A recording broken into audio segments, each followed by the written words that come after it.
Ini ya, jadi ini biasanya ketika ada ceramah atau video ilmiah, lalu komentarnya berisi makian, keluar dari konteks, tidak menanggapi secara ilmiah, ini bahaya. Mengapa? Yang pertama, ini termasuk ciri-ciri orang munafik. Assalamualaikum warahmatullahi wabarakatuh. Bismillah, alhamdulillah, assalatu wassalamu ala rasulillah Muhammad ibn Abdullah wa ala alihi wa sahbihi wa mawalah, amma ba'du.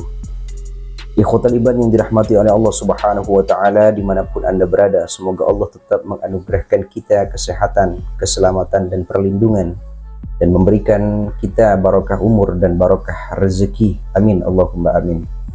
Ikhwatal iman yang dirahmati oleh Allah subhanahu wa ta'ala, akhir-akhir ini banyak para pendukung pembatal nasab dari Kiai Haji Imaduddin beserta gerombolannya itu ketika mengomentari sebuah video, sebuah konten yang itu pro nasab Ba'alawi.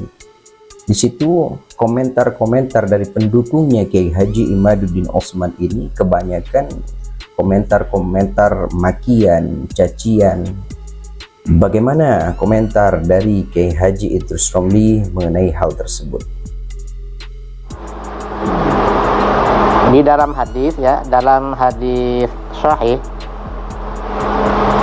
dari Abdullah bin Amr radhiyallahu anhuma, qala Rasulullah sallallahu alaihi wasallam, arba'un man kunna fihi kana munafiqan khalisan. Ada 4 karakter.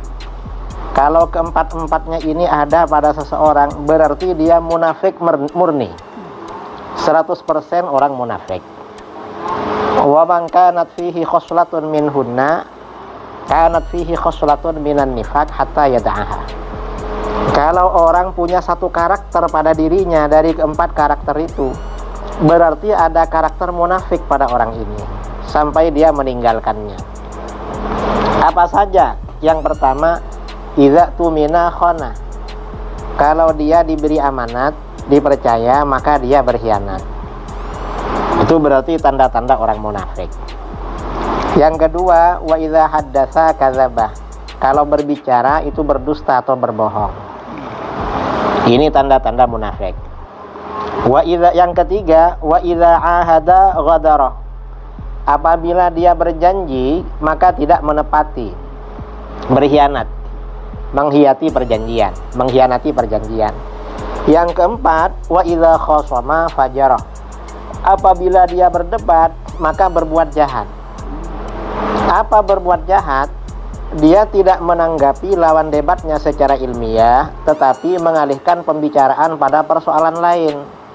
Dan cenderung ini memaki-maki secara pribadi, menyerang personal, dan itu gak boleh. Itu tanda-tanda orang munafik namanya. Karenanya aliran-aliran sesat itu ada nifaknya, ada ciri-ciri munafik ada pada mereka, baik itu Wahabi atau Syiah yang juga anti nasab sadah Ba'alawi, itu ada nifak, ada munafik. Mengapa? Ketika lawan debat mereka berbicara secara ilmiah, karena gak bisa mengomentari secara ilmiah, maka memaki-maki secara personal. Itu gak boleh. Dan ini ada semacam doktrin kemunafikan dari kelompok mereka kepada anggotanya. Yang kedua, seperti ini juga menjadi pertanda kesombongan. Berarti ketika pihak lawan menyampaikan dalil, argumen atau hujah, gak bisa dibantah, itu berarti kan kebenaran. Kebenaran itu dari siapapun, hatta dari musuh, harus diterima. Kalau enggak, lalu dia membicarakan masalah lain, itu kesombongan. Dalam hadis sabda Rasulullah SAW, al-kibru batrul haqqi wa ghamtun nas. Sombong itu menolak kebenaran. Sudah tahu benar masih ditolaknya, kemudian meremehkan orang lain.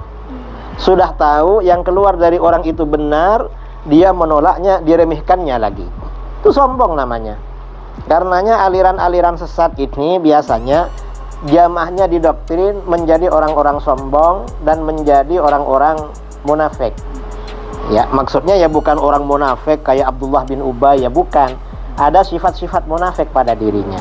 Na'udzubillah min dzalik. Dan kita ahlus sunnah wal jamaah nggak boleh begitu. Kalau ilmiah, nggak perlu menyerang personal.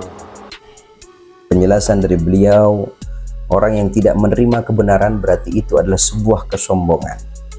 Sudah tahu itu adalah kebenaran, masih ditolak.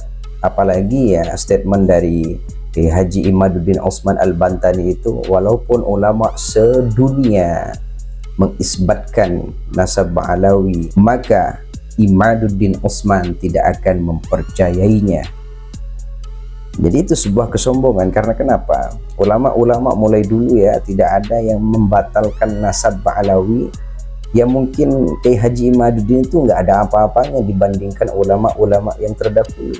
Selain beliau itu alim allamah, beliau ulama terdahulu itu riyadhahnya luar biasa, tirakatnya luar biasa, kedekatannya dengan Allah pun lebih luar biasa dibandingkan Kiai Haji Imaduddin Osman.